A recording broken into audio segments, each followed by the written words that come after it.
วัสดีครับสวัสดีครับสวัสดีครับพี่ยาครับโอ้โหครับเป็นเรื่องที่น่ายินดีอย่างยิ่งเลยนะครับครับผมเองนี่จีบพี่ยะเจ้าของร้านเซฟออดิโอแอมวิดีโอมาตั้งนานหลายครั้งหลายคราวครับพี่น้องครับและนี่ถือเป็นว่าอีกหนึ่งรายการดีๆนะครับที่พี่น้องคนที่ชอบเล่นโฮมเธียเตอร์หรือว่าโฮมซีนีมานะครับไม่ควรพลาดแต่อย่างยิ่งเลยนะฮะเพราะว่านี่คือรายการ Home Theater to Play ใช่ครับ โอ้โหถ้าแต่ภาษาไทยตรงๆก็คือว่า เป็นโฮมเธีย ผม เตอ เจอ ร์ ที่ สำหรับ คุณจะเล่น ใช่คุณจะเล่นยังไง อ้าว ครับ จะเล่นยังไง ถือว่าเป็น ย่งไร การเริ่มต้น นะค ใน รับ การเล่นโฮมเธียเตอร์นะครับ ผมเชื่อว่าคงมีหลากหลายคำถามตลอดหลายสิบปีที่พิยะคล่ำวอดในวงการ ครับ โฮมเธียเตอร์แบบเน้นๆมาเลยเนี่ย ครับ นะฮะคงมีคำถามที่เป็นเบสิก ครับ เยอะอยู่ ครับ นะครับงั้นเราเข้าประเด็นเลยนะครับกับรายการ Home Theater to Play ครับ ครับ แล้วเราจะเล่นยังไงฮะกับ Home Theater to Play ถ้าเราอยากได้ชุด Home Theater ดีๆ สักชุดหนึ่งเนี่ยครับจะต้องมีหลักคิดยังไงฮะ ก่อนอื่นเลยก็คงจะต้องมาเริ่มดูกันก่อนว่าที่บ้านเราเป็นยังไงบ้าง อ๋อ โดยส่วนใหญ่แล้วที่เราสังเกตกันก็จะเป็นห้อง living room หรือไม่ก็ใครก็มีสถานที่พอสมควรก็จะจัดชุดเป็นโฮมเธียเตอร์ ส่วนใหญ่ก็เริ่มจากห้องนั่งเล่นกันก่อน ใช่ถูกต้อง ถ้าลึกหน่อยก็อาจจะสร้างห้องโดยเฉ ใช่ พาะ ใช่อันนั้นเราก็จะเป็นอีกสเต็ปหนึ่งเดี๋ยวเราจะมาพูดถึงในช่วงของการทำห้องอันนี้อีกแบบหนึ่งแต่วันนี้เรามาพูดเฉพาะคนที่เริ่มต้น อ่า จากเริ่มต้นเลยก็คือมีห้องธรรมดา ห้องนั่งเล่นนี่แหละ ใช่แล้วจะเล่นโฮมเธียเตอร์ยังไง นั่นน่ะสิมันมีทั้ง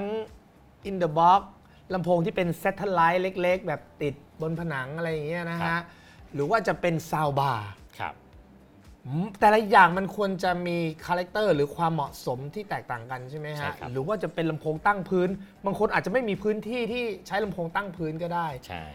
มันควรจะฝังติดผนังมีไหมฮะ มีครับ เอาละเริ่มกันแต่ละประเภทกันเลยดีไหมฮะ ได้ครับ ประมาณไหนดีครับพี่ยาครับ ถ้าสมมุติเรามีห้องอยู่แล้ว ถ้าพื้นที่ไม่เอื้อมหน่วย ผมก็ เออ แนะนำให้เป็นลักษณะการเล่นแบบซาวบาร์ อ๋อ เป็นแบบลำโพงซาวบาร์ก็ถือว่าเป็นชุดเล็กๆ ไม่ใหญ่มาก อ๋อ แล้วก็ติดตั้งง่ายเซตอัพง่ายในการเริ่มต้นนะฮะ ครับก็ทำด้วยตัวเองได้เลย ใช่ เดี๋ยวนี้เวลาไปซื้อโทรทัศน์เขาแถมซาวบาร์กันทั้งนั้นแหละครับพี่ ค ยา รับผมใช่ งานหลาย ๆ ท่านนะครับก็คงชอบโปรโมชั่นที่แถมซาวบาร์ ครับ แต่คนนี้ซาวบาร์ที่ให้มาเนี่ยโดยส่วนตัวผมเองอ่ะผมเคยซื้อแบบทีวีแถมมานะ ครั ฮะ บ กับเครื่องเสียงมาด้วย ครับ ก็รู้สึกว่ามันไม่สะใจแล้วไงเราควรจะต้องลงไปลึกนิดนึงงั้นต้องหาซาวบาร์ดี ๆ มีไหมฮะ ต้องเป็นอีกสเต็ปหนึ่งแล้วอีกสเต็ปหนึ่งก็คงจะเป็นลักษณะเหมือนกับเป็นลำโพงที่เป็นแยกเป็น 5.1 ต่างกับซาวบาร์ยังไงครับพี่ยาครับ ตัวซาวบาร์เองเนี่ยเป็นการกระจายเสียงด้วยการสังเคราะห์ซึ่งมันจะโอบล้อมรอบๆตัวเรา อืม ซึ่งมันก็ต้องอาศัยอะคูสติกห้อง อ่า ถ้าห้องเราเนี่ยไม่สมบูรณ์โอกาสที่จะให้เสียงซาวบาร์มันโอบล้อมเราเนี่ยก็จะมีปัญหานะครับ อ๋อ ใช่ ซาวบาร์นี่อยู่ที่ห้องด้วย ใช่ อ้าว เพ มัน ราะฉะนั้นในโจทย์ตรงนั้นก็ต้องแก้โดยการที่ว่าเราก็ต้องใช้เป็นระบบที่เป็น 5.1 ซึ่งมันก็จะเป็นอิสระมากกว่า อ๋ออ งั้นเราก็ต้องใช้เป็นลำโพงมีทั้งหมดด้านหน้ามี ครับ 3 ข้างหลังมี สอง 2ไอ้จุดหนึ่งจริงๆก็คือซับวูฟเฟอร์ ซับวูฟเฟอร์ ใช่ อ๋อ อันนี้ต้องอธิบายนิดนึงเพราะต้องยอมรับว่าลูกค้าบางคนที่มาดู ครับ เขาอยากเล่นโฮมเธียเตอร์เขาก็ไม่เข้าใจว่า 5.1 เนี่ยมันคืออะไรกันแน่ สรุปไอ้จุดหนึ่งก็คือซับวูฟเฟอ subwoofer ร์ ใช่ ลำโพงเบส ใช่ เสียง ครับ ต่ำนั่นเอง ใช่ นะฮะ ใช่ อ๋อก็แค่นั้นเอง ใช่ ถ้ามีซับ6 ตัวเราเรียกจุด6ไหมฮะ ถูกต้องครับ อ๋อนะฮะ บางคนบอกว่า5.1 บางคนก็ 5.2 ก็แสดงว่าซับมี 2 ตัว อ๋อแค่นี้เอง ครับผม โอ้โห นี่เห็นไหมฮะ ก็หลาย ๆ ท่านก็อาจจะไม่ทราบก็อาจจะมีนะ ใช่ครับ เพราะว่าคนเริ่มต้นที่ดู Audio Nice ก็มีเยอะอยู่นะฮะ อ๋อ คราวนี้ถ้าเป็นลำโพงแยกออกมาเนี่ย คราวนี้มันจะมีแบบเขาเรียกว่าตัวเพลเยอร์ที่มันมีแอมป์ในตัว แต่พอแยกออกมาแล้ว ถ้าให้ดีมันต้องมีอาจจะมีแอมป์แยกขึ้นมาอย่างเงี้ย ใช่ถูกต้องอันบางในชุด 5.1 เนี่ยที่เราสังเกตเห็นกันอยู่ทั่วไป ก็มีเป็น in the box ครับ ซึ่งก็จะเป็นตัวเล่นตัวหนึ่ง อืม มีลำโพง 5 ตัว แล้วก็มีซับแยก อ่า ชุดนั้นก็จะเป็นอีกแบบหนึ่งซึ่งก็จะเหนือกว่าตัวซาวบาร์ เหนือกว่าตัวซาวบาร์ เหนือกว่าตัวซาวบาร์ ยกเว้นว่าซาวบาร์ไฮเอ็นจริง ใช่ บางตัวที่แบบสามารถให้คุณภาพเสียงและกระจายได้กว้างก็สามารถทำได้ ๆ ใกล้เคียง ใกล้เคียง แต่ท้ายสุดถ้าซีเรียสขึ้นมาก็อัพจากซาวบาร์มาเป็น 5.1 5.1 อย่าง ใช่ ที่ว่านะครับผมอ่ะแล้วคราวนี้แอม โอเค เราพัฒนาจากที่มันเป็นเครื่องเพลเยอร์แล้วมีแอมในตัวที่มีต่อสายลำโพงออกเลยอะไรอย่างนั้นนะครับ ในที่เวลาไปตามห้างเนี่ยเราจะเจอ in the box นะเขาเรียกว่าเป็น in the box คราวนี้มันจะมีอินเ e อร์บ็อกที่แบบขายเฉพาะซับกับลำโพง 5 ตัว ต้องใช้แอมและควรจะเลือกแอมยังไงอะไรยังไง สเต็ปถัดมาก็จะเป็นในรูปแบบของเขาเรียกว่าเราไปซื้อ AVR AVR ก็คือ ตัว receiver อ๋อ ตัวหนึ่งซึ่งก็จะมีจำนวน channel ที่ระบุไว้เลยว่า 5.1 7.1 หรือว่าเป็นลักษณะ 7.1.2 7.1.6 อะไรอย่างเงี้ย นี่คือเป็นแอมที่ถอดสัญญาณ เขาเรียกว่าเป็น เสียง ตัว AVR หรือว่า receiver นั่นเอง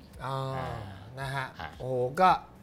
สมัยนี้นะ ถ้าพี่น้องเลือกซื้อก็ผมก็อยากจะแนะนำให้มี Dolby Atmos เลย ใช่ เห็นด้วยเป็นยังไงฮะ Dolby Atmos สมัยนี้ อันนี้ผมย้อนกลับไปนิดนึง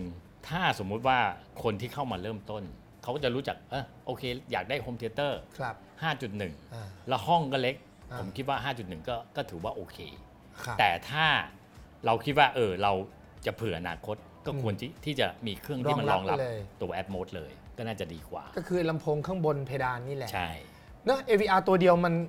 ก็อยู่แล้วนะฮะ ใช่ครับ ก็แค่ติดลำโพงเพิ่ม ใช่ ข้างบนคุณจะได้บรรยากาศด้านบนด้วย ใช่ สมัยนี้ก็ต้องเป็นอย่างนั้นแล้วนะพี่ ใช่ครับ มัน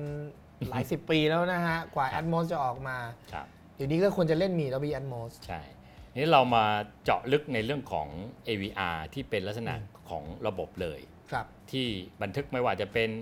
5.1 7.1 หรือแม้แต่ Dolby Atmos ที่เป็นลำโพงฝั่งฟ้า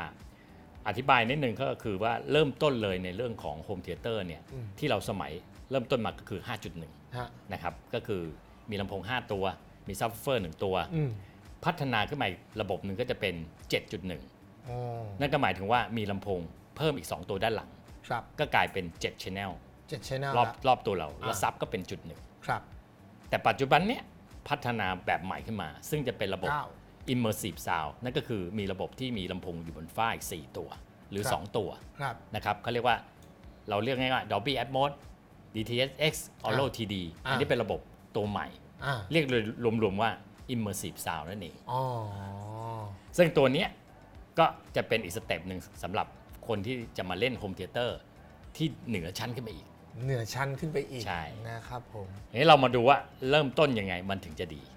อืม ถ้าแนะนำการเล่นในระบบ ไต่ระดับได้ไหม ใช่ คือเราไม่ได้บอกว่าใครดีกว่าไม่ดีกว่าฮะแต่เรากำลังบอกว่าถ้าเราจะเล่นให้มันดีขึ้นไต่ระดับนี่ขอนับเลยนะฮะ ครับ 5จุดเอา5 channel ก่อน อ่า เรียกง่ายๆ5 channel ครับผม 7 channel ครับ แล้วไป 9ไหมฮะ ก็อาจจะเป็นโดยปกติถ้าผมแนะนำเนี่ยเริ่มต้นจาก 5 Channel ครับ สเต็ปต่อไปก็คือเราก็ซื้อเครื่อง AVR ที่มันมีเผื่อ Atmos ครับ แต่เราอาจยังไม่ติด ฮะ เราก็อาจจะใส่ Atmos สัก 2 ตัว ครับ หรือ 4 ตัวก็คือติดบนฟ้า อ่าน นะฮะแต่โดยหลักการจริง ๆ แล้วเนี่ยถ้าเราจะติด Atmos น่ะควรจะติด 4 ตัว อืม ถามว่าทำไมต้องติด 4 ตัว อืม เพราะในระบบเสียงเนี่ย อืม ถ้ามันมีเสียงที่มันเขาเรียกว่าทำงานอยู่ด้านบนเนี่ย อืม เสียงจะโอบล้อมโดยการที่บินรอบหัวเราเนี่ย ครับเป็น จะ วง เป็น กลม 4 ทิศเป็นวงกลมหรือเป็น 4 ทิศนั่นเอง อืม ถ้าเรามีแค่ 2 ตัวมันก็จะยิงซ้ายขวา ซึ่งมันก็จะอาจไม่สมบูรณ์เท่ากับเสียงที่มันต้องการให้เราได้ยิน อืม นะถ้าเกิดเราเริ่มต้นจริงๆ 5.1 ก่อน ครับ แล้วก็เผื่ออนาคตก็คือใส่แอดโมด ครับ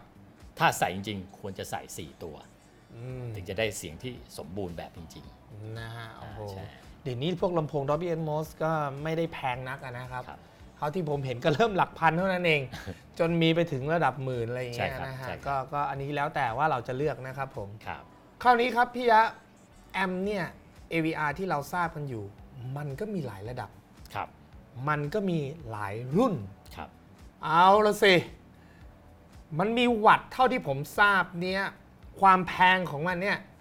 ตัวอย่างเช่น ผมขออนุญาตยกตัวอย่าง Marantz แล้วกันที่ได้รับความนิยมสูงสุดในประเทศไทยอะนะครับ เช่นรุ่น 5013 ครับ วัตต์ก็ประมาณหนึ่ง6013 วัตต์ก็เพิ่มขึ้นมาอีก ครับ อีกรุ่นหนึ่ง7013 ไปอีกรุ่นหนึ่ง8012 8013 ยังไม่มา ครับ ถ้ามาก็คง เนี่ยมันต่างกันที่วัตต์หรือมันต่างที่อะไรกันอีก เรื่องของเสียงเรื่องของคุณภาพ ภาพการถอดรหัส ไอ้ระดับแบบเนี้ยผมอยากรู้จังเลยว่า ผมควรจะซื้อกลางต่ำก็พอ เอาอะไรมาวัดห้องหรืออะไรอย่างเงี้ยฮะหรือสูงไปเลย กรณีที่เราจะไปซื้อ AVR เนี่ยมันต้องย้อนกลับมาดูก่อนว่าลำโพงเราใช้อะไร อ้าว เพราะลำโพงเนี่ยเป็นตัวหลักเลยว่าลำโพงมันกินวัตต์ขนาดไหน อืม ถ้าลำโพงเราเนี่ยมีสเปคที่มันกินวัตต์มาก อืม เราก็ควรใช้ AVR ที่มันเป็นรุ่นใหญ่ที่มีกำลังสำรองพอที่จะมาตอบโจทย์ตรงนี้ เออ ทั้งหมดเนี่ยมันจะเกี่ยวพันเกี่ยวกับเรื่องห้องเลย เออ ถ้าห้องเราไซส์เล็ก ครับ เราก็ไม่จำเป็นต้องซื้อชุดที่มันใหญ่ ครับ ลำโพงก็เล็กลง อ่า Amplify หรือว่าตัว AVR ก็ใช้ ครับ รุ่นเล็กลงก็ได้ ครับ อันนั้นก็จะสามารถที่จะตอบโจทย์ที่มันเหมาะสม ครั กับ เครื่องได้ อ่า อย่างเมื่อกี้ที่บอกเรื่องของมาล้านในแต่ละรุ่น ครับ จริงๆนะในแต่ละรุ่นของมาล้านอันดับแรกคือเรื่องวัตต์ อืม ที่เขาจะระบุเลยว่ารุ่นนี้วัตต์เท่าไหร่รุ่นนี้วัตต์เท่าไหร่ อ่ามั มันต่างกันนิดหน่อย แต่อุปกรณ์ข้างในอาจจะเป็นตัวเดียวกัน เออ แต่ถ้าขยับไปเป็นรุ่นใหญ่ เออ ๆ เราจะสังเกตง่ายๆว่า อืม มันกี่ชแนลมันจะมีระบุไว้เลย อย่างรุ่นเล็กๆก็จะเขียนเลยว่า 5.1 channel ครับ ใหญ่ขึ้นมาหน่อยก็ 7.1 channel ฮะ หรือไม่ก็รุ่นใหญ่กว่านั้นก็อาจจะระบุไปเลย 9.1.2 อ่า 11.1 อะไรเงี้ย อ๋อ ก็จะมีระบุเอาไว้เลยชัดเจน อ้าวแล้วถ้าเราไม่ใช้ถึงขนาด 11 หรือ 9 แต่เราซื้อใหญ่ๆไว้ก่อนดี ก็ กว่า ดี ไหม ครับ เพราะว่าเผื่ออนาคตว่าเราคิดว่าวันนี้เราอาจจะไม่ได้เล่น ฮะ แต่เราเผื่อว่าถ้าเราใส่เนี่ยก็เพิ่มทีหลังได้ หรือบัตเจ็ตเราไม่พอ เราก็เริ่มต้นจากตั้งแต่ 5 channel ฮะ นะครับ แล้วเราก็ค่อยดูว่าครั้งต่อไปเราจะใส่ Add Mode เราก็อาจจะลงทุนซื้อ AVR อ่า ที่มันเป็นรุ่นใหญ่นิดหนึ่ง อ่า เพื่อจะได้มาตอบโจทย์ในอนาคต โอ้โห น่าสนใจมาก ๆ ครับพี่น้อง นี่เพียงแค่เริ่มต้นกับรายการ Home Theater to Play นะครับผม ครับ นะฮะ ก็เราจะเล่นอย่างไร เราจะได้มีทิศทาง ครับ แล้ววันนี้นะทาง Audio Night Channel เราก็คือได้รับเกียรติจากพี่ยะนั่นเองนะครับ แห่ง Safe Audio and Video นะครับ ที่จะมาช่วยบอกทิศทางว่า to play จะเล่นยังไง ครับ จะ แล้ว ต้ ก็ อง มีเคล็ดลับต่ ซื้อ า ยัง งไง ๆ ในอนาคตที่เราจะมีบอกว่าวิธีการเล่นยังไงถึงจะถูกทาง วิธีการยังไงถึงจะให้คนเล่นที่มีอยู่แล้วโชว์ศักยภาพได้สูงสุด เอาเครื่องเสียงที่มีอยู่นี่เอาชุดที่มีอยู่ ใช่ บางครั้งเราอาจจะไม่ต้องเปลี่ยนอะไรเยอะ ใช่ เทคนิค ครับ ช่วงหน้าได้ไหมครับ ได้ครับยิน อ่ะ ดีครับ เดี๋ยวช่วงนี้เบรกกันแป๊บเดียวนะครับ ช่วงหน้านะครับ เรามาเจาะลึกกับ Home Theater to Play กันต่อครับ ครับยินดีครับ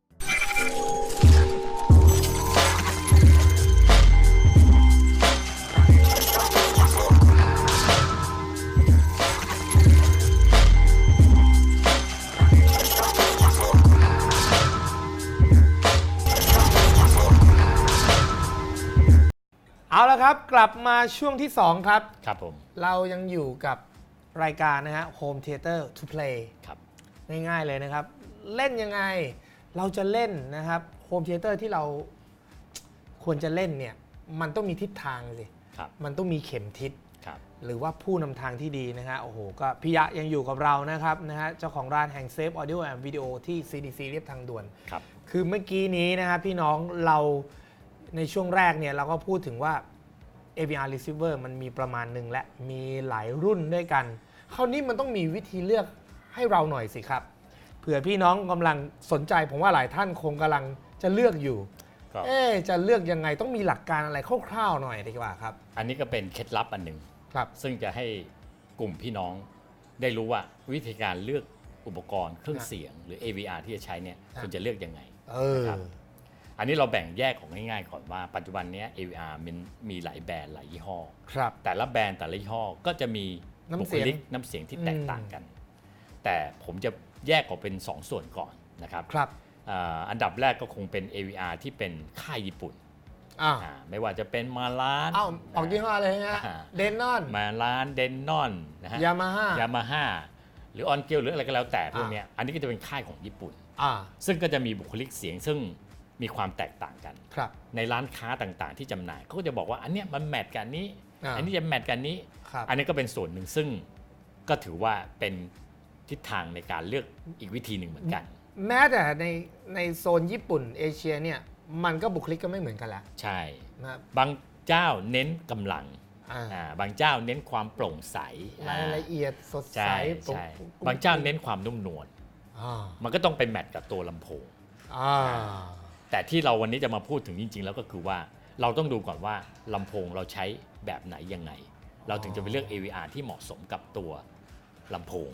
อ่ะ อย่างตอนเนี้ยผมแยกออกมาเป็น 2 ส่วนที่บอกว่าเป็นค่ายญี่ปุ่น ญี่ปุ่นแล้วมีอีก แล้วก็อีกค่ายหนึง โซ อาจ น จะเป็นของอเมริกา อเมริกายุโรป ยุโรปอะไร รวม เงี้ย กันไหมฮะโซนอเมริกายุโรป ก็ถือว่ารวมกันเหมือนกัน ครับ ยกตัวอย่างเช่นเราอาจจะมีค่ายของ Anthem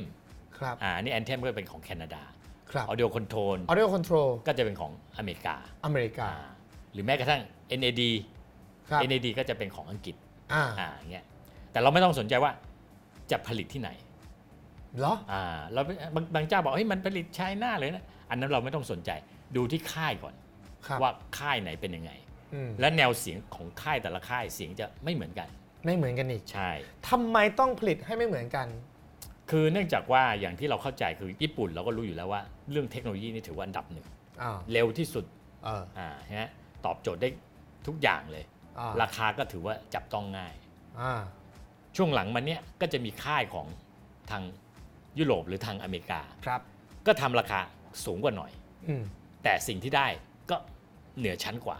อืม แต่เรื่องของเทคโนโลยีต้องยอมรับว่ายังไงก็สู้ญี่ปุ่นไม่ได้ อ๋อเทคโนโลยี ใช่ เรื่องของการ ออปชั่น ออปชันต่างๆ เหมือนกับรถยนต์ไหมครับพี่ยะ ใช่คล้ายๆ รถญี่ปุ่นกับรถยุโรป คล้ายๆ ต่างกันเหมือนกับตัวถังบอดี้กำลังสำรอง คล้ายๆ ระบบจ่าย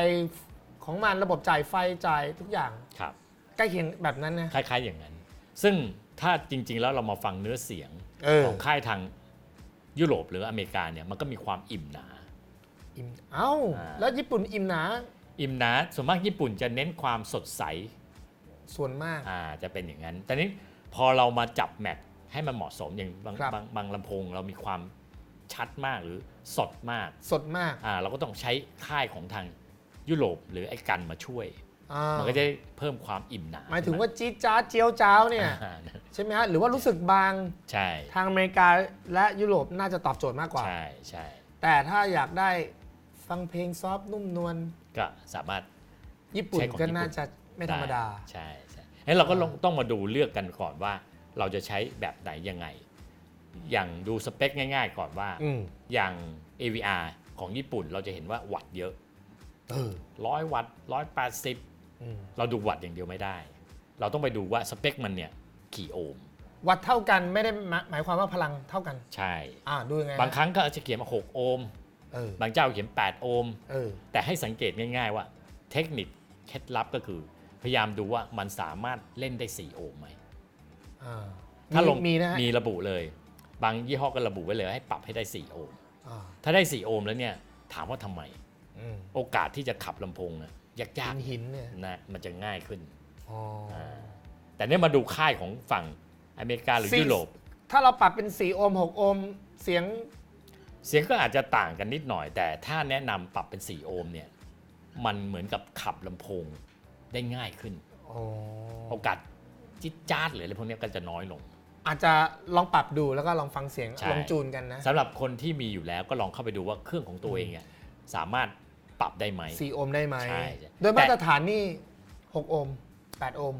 โดยปกติลำโพงทั่วไปที่เราเห็นกันเนี่ยจะเป็น4โอห์มหรือไม่ก็8โอห์ม ครับ แต่เราก็ต้องไปดูก่อนว่าลำโพงเราจริงๆเนี่ยสเปคมันกี่โอห์ม อืม ถ้าลำโพงเราสเปค8โอห์มไปปรับ4โอห์มก็ไม่ใช่ว่าถูกต้อง จะเป็นอย่างนั้นครับ โอ้โห นี่ก็หลักการนะ เทคนิคนิดหน่อยครับ อ้าวคราวนี้ในตลาดมีเยอะอ่ะ เลือกอะไรดีจะเลือกสเปค เลือกพลัง เลือกเสียง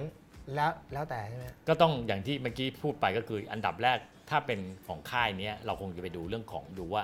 มันสามารถปรับได้4โอห์มไหม อ่า ถ้าปรับได้4โอห์มก็แสดงว่าตัวเนี้ย อ่า น่าจะมีกำลังสำรองที่ดี ฮะ อันนี้ก็เป็นส่วนหนึ่งที่เป็นเทคนิคหน่อ แล้ ยว เราควรดูอะไรอื่นอีกไหมฮะ เช่นเรื่องของเซอร์วิสเรื่องของการประกัน เรื่องของพละกำลังหรืออุปกรณ์ภายในบลูทูธหรือ AirPlay หรือมันจำเป็นไหม อันนั้นเป็นส่วน ต้องไดู เสริม แดก จริงๆ ข้า ใน ในไหม เรื่องของอุปกรณ์ที่เป็น AirPlay Bluetooth อะไรพวกนี้อันนี้ผมว่าเป็นตัวเสริม แต่หลักๆเลยเนี่ยคนที่มาเล่นโฮมเธียเตอร์จริงๆ ก็คือต้องการโฮมเธียเตอร์ที่ดีให้เราก็คงต้องไปดูก่อนว่ากำลังมันเท่าไหร่ แล้วก็มันรองรับได้กี่ช anel ในการถอดรหัส อันนี้คือส่วนที่หลักๆ เป็นส่วนที่สำคัญ ฮะแล้วมาส่วนนี้เลยดีกว่าครับพี่ยะนะฮะ Home Theater to Play เราก็อยากรู้ว่าเวลาเราจะเล่นเมื่อเราได้ AVR Receiver เนี่ยที่น่าจะถูกใจเนี่ยเฮ้ยลำโพงเอาละสิหลายท่านก็ผมเชื่อเลยนะว่า AVR เขาเลือกก็บอกว่ามีคนถามผมเยอะแหละว่าอยากได้ลำโพงที่อยากได้ AVR ที่มันฟังเพลงได้ดีด้วยอะไรอย่างเงี้ยนะครับเหมือนบางทีเขาเล่นเครื่องเล่นบลูเรย์ ครับ 4K เนี่ยอยากให้มันฟังเพลงดีด้วยเครื่องเดียวจบอะไรอย่างเงี้ยลำโพงก็เช่นกันฮะพี่ยาว่าเขาก็อยากได้ที่ฟังเพลงได้ดีและดูหนังได้ดีไปด้วยจากเขาเรียกว่าที่ Audio Night ทำโพลนะฮะเขาอยากได้อย่างนั้น ครับ แล้วมันเราควรแยกไหมหรือถ้ามันเขาอยากได้รวมกันซะมากกว่าเอาไงดีฮะประเด็นนี้ ผมเชื่อว่าสำหรับงบเริ่มต้นเลยนะครับ อ่า ก็คงต้องเลือกเป็นลักษณะ Audio Home Theater อ่า นั่นหมายถึงว่าเราอาจจะมีลำโพงสำหรับฟังเพลง ฮะ แล้วก็สามารถเล่นทั้ง Home Theater ได้ ฮะ อาจจะมีลำโพงตั้งพื้นสักคู่หนึ่ง อืม ยี่ห้อสักยี่ห้อหนึ่ง อืม แล้วก็มีซื้อเซนเตอร์สักตัว อืม แล้วก็สลาวหลัง พยายามให้ใช้ยี่ห้อเดียวกัน ลำโพงนะฮะ ใช่ครับ อันนี้สำคัญเลย ถ้าต่างยี่ห้อเกิดอะไรขึ้นฮะ ก็เหมือนกับเอ็ดดี้อยู่ในห้องคนหนึ่งผมอยู่คนหนึ่งมีคนที่3อีกคนหนึ่งให้เปิดเสียงหรือว่าพูดพร้อมกันมันก็คนละเสียง คนละเสียง ใช่ ความต่อเนื่องหรือความกลมกลืนในการเล่นโฮมเทเตอร์มันก็จะสู้ที่เป็นลำโพงตัวเดียวกั เหมือนที่ ไได้ ทางเซฟวิดีโอจัดimmersive sound อยู่บ่อย ใช่ครับ เวลาเสียงแผ่นนั้นนะฮะ อ่า Dolby Atmos ที่ว่านกบินใช่ไหมฮะ ใช่ครับ นกตัวไม่เท่ากันใช่ไหมฮะ มันก็อาจจะเหมือนคนละตัวกันเลย เหมือนคนละตัว เสียงอาจจะถ้าไม่ได้ฟังเทียบอาจจะไม่รู้ อ่า แต่ถ้าเราฟังเทียบเราจะรู้เลยว่าโอ้โหมันแตกต่างกันเยอะ อันนี้คือ ใช่ สำคัญในเรื่องของการเลือกลำโพงที่มาให้แมท อ๋อสำคัญเลยนะฮะ ประการแรกนะครับ คงจะไม่เล่นเหมือนสมัยยุคเราเด็กๆนะฮะ ที่ว่ามีลำโพงอะไรเหลือๆ จับคู่มาซื้อมามือสองมาประกบกันเยอะ ครับ ทุกคนคงเคยนะ แต่ว่าถ้าให้ดีจริงๆแล้ว โทนเสียงมันคงจะควรจะเป็นยี่ห้อเดียวกัน ใช่ครับ แต่อาจจะคนละรุ่นได้ใช่ไหมฮะ ใช่ครับ ฮะอย่าง M&K อย่างเงี้ยฮะ ครับ มีรุ่นเยอะไหมฮะ จริงๆ แล้ว ลำโพง ต้องบอกก่อนว่าอย่างเมื่อกี้ที่เอ็ดดี้ถามตัวเรื่องของลำโพง ครับ สำหรับนักเล่นเนี่ยจริงๆ เราแบ่งแยกเป็น 2 กลุ่มใหญ่ๆ กลุ่มแรกก็คือจะเป็น Home Audio คือใช้ฟังเพลงแล้วก็ดูหนัง ครับ ถามว่าเราเอาลำโพงฟังเพลงมาดูหนังได้ไหมดูได้ครับ ดูได้ครับ ดูไม่มีปัญหา ดูได้ครับ แค่มีเสียง ไม่ใช่มีเสียงได้คุณภาพด้วยเหมือนกัน ได้นะฮะ ใช่ ส่วนอีกลำโพงอีกประเภทหนึ่งก็คือใช้สำหรับโฮมซีนีมาเลย อ้าว ต่างกันยังไงล่ะครับ ถ้าเป็นโฮมซีนีมาเลยเนี่ยก็จะเน้นเรื่องการดูหนังเป็นหลัก ดีนะฮะ ครับ อันนี้คนที่คอหนังเลย พี่น้องครับ นี่แค่น้ำจิ้มนะฮะ เราจะอัดรายการกันต่อนะฮะ ครับ เรียกว่า Home Theater to Play เนี่ยไม่อยากให้ใครพลาดเลยนะครับ ผม เพราะว่านานๆจะมีเรียกว่าเป็นตั้งแต่นักเล่นมาก่อนด้วย แล้วก็จนประกอบธุรกิจแล้วก็ไปติดตั้งร้านหรือว่าเครื่องเสียงที่เป็นโฮมซีนีมาเนี่ยหลายๆ บ้านหลาย ๆ หลัง ครับ ไม่ว่าจะเล็กใหญ่ติดหมดนะครับ ก็เรียกว่าพี่ยะเองก็เป็นผู้นำในเรื่องของ Immersive Sound ในประเทศไทยด้วยนะครับ ก็อยากให้ติดตามครับ รับรองว่าสาระแล้วก็ข้อมูลดีๆ เหล่านี้น่าจะเป็นแนวทางไม่มากก็น้อยที่เราคาดหวังให้นะครับ โอ้โห ครั้งหน้าก็คงเป็นการสอนวิธีการเซตอัพ AVR โหนี่ขนาดข้อมูลยังไม่จบกันเลยนะ ใช่ เรื่องของลำโพง ก็เป็นเทคนิคเล็กๆ น้อยๆสำหรับนักเล่นที่สามารถเรียนรู้แล้วก็เอาไปใช้กับซิสเต็มที่มีอยู่แล้ว ในการเซตอัพยังไง ให้ได้ศักยภาพของซิสเต็มที่มีอยู่ได้ดีที่สุด เป็นทิปแอนทริคไปก็แล้วกัน ใช่ครับ นะครับ ผม เอาว่าห้ามพลาดเลยนะครับ กับ Home Theater to Play นะครับนะผมกับพี่ยะนะครับในครั้งหน้านะครับ วันนี้ขอบคุณพี่ยะมาก ๆ ครับพี่ ยินดีครับ ครับ สวัสดีครั ขอบ ณสวัสดีครับ